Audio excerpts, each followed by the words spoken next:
quando eu aperto o verde, eu posso falar. Então, o que eu faço? Eu tenho um negócio que é uma potência que eu não utilizo na totalidade, porque eu não sei o manual.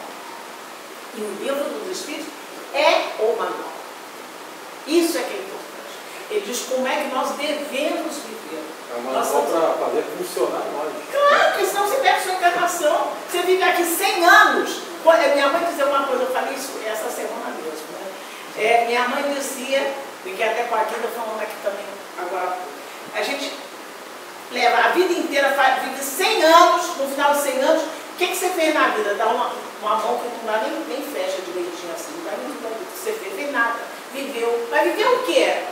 A gente não está encarnado para viver, viver é normal. Você está encarnado para realizar alguma coisa em benefício do próximo, e realizando alguma coisa em benefício do próximo, você realiza em virtude de você mesmo. Você não encarna para fazer coisas para você.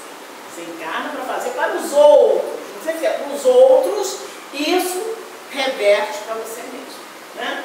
Então, na realidade, o Livro dos Espíritos é o manual do mecanismo da vida, ou seja, como tornar proveitosa a minha reencarnação.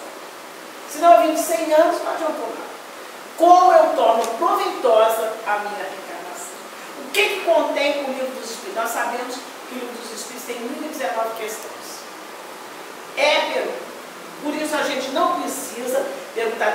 Na sua casa espírita a gente fala com os espíritos? Não, você fala com os espíritos em qualquer lugar. Desde que você faça uma peça, eu estou falando com os espíritos.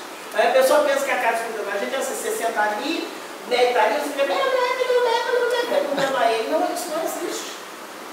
Isso não existe, não precisa. Você tem certeza que aquele médico está te respondendo com certeza?